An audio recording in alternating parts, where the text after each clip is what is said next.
The news day continues here on One News Now. I'm Riza Diaz. Chinese state media claims that a People's Liberation Army naval vessel recently rescued Filipino fishermen along the Spratly Islands.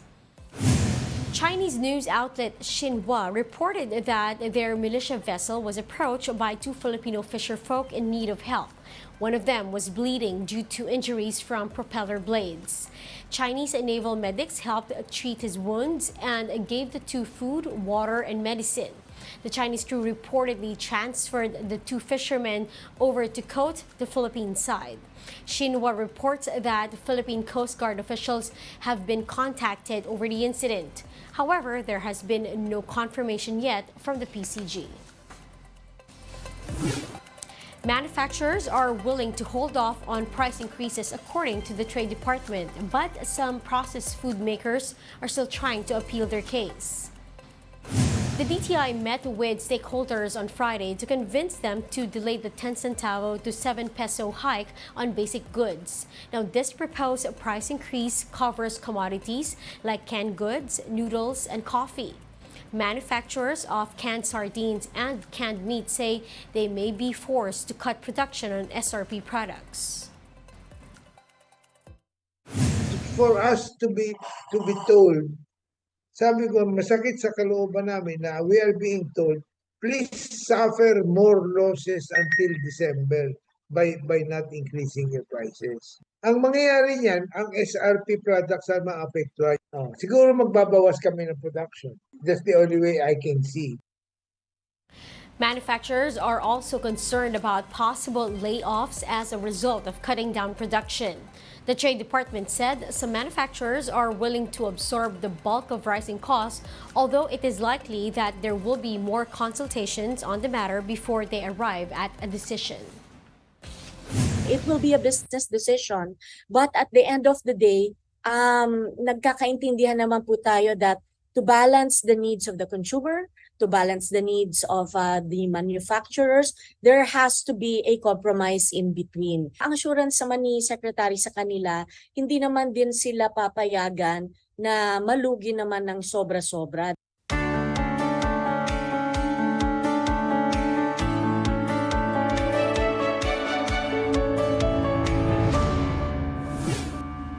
Seven years ago, NASA spacecraft OSIRIS-REx left Earth to collect samples from the asteroid Bennu deep in space. Now, it's approaching our planet to deliver its precious cargo before heading back out to collect samples from other asteroids. The details in this report by the Associated Press. 3, 2, 1. And liftoff of OSIRIS-REx, its 7-year mission to boldly go to the asteroid Bennu and back. I'm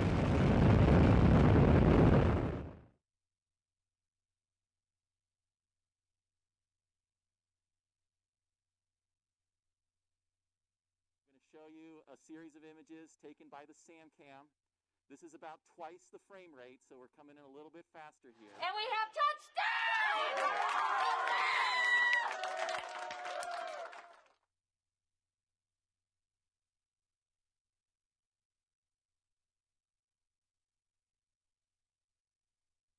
We're releasing the capsule 100,000 kilometers away from the Earth, about a third of the way to the moon, and it has to hit a corridor in the atmosphere that's just about 3 miles wide.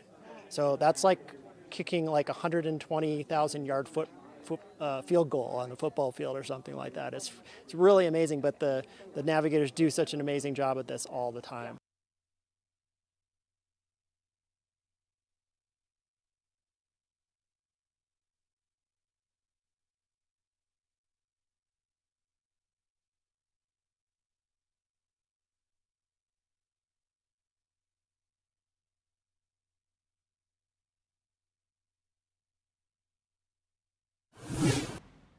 We'll be back with more stories after the break. Keep it here on One News.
You're still watching One News Now. I'm Riza Diaz.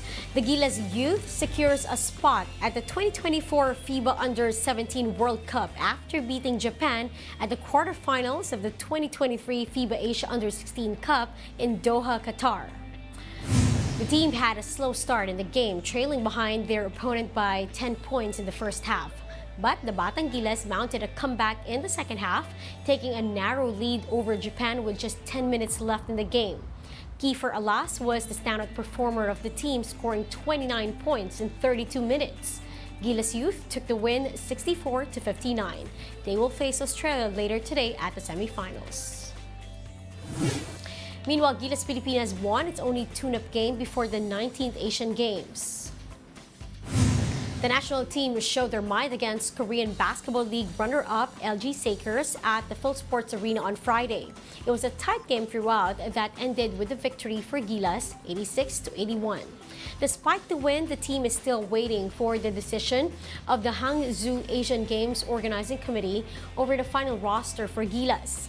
Earlier this week, the Samang Basketball ng Pilipinas announced that Terrence Romeo, Calvin Abueva, Jason Perkins, and Motao Tua may not be allowed to play due to eligibility issues. We're told they're still working on it, and we'll have a definitive time by the 24th. But by and large, we got our 12 right now, and that's who we're going to continue to practice with. The national team hopes to convert the momentum from their tune-up game win as they head to China this Sunday.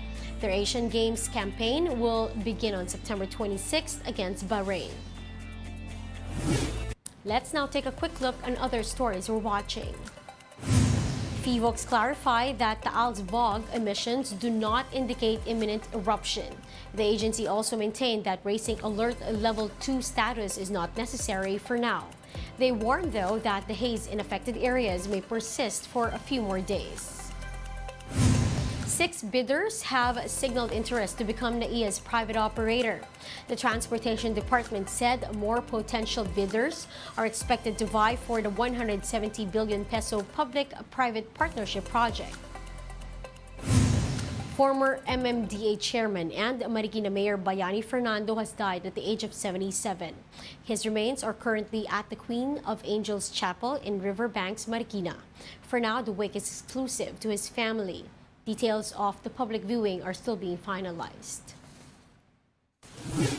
And those are the top stories of the hour. Join us later at 12 noon as we continue to monitor the day's biggest stories. I'm Riza Diaz. We are One News.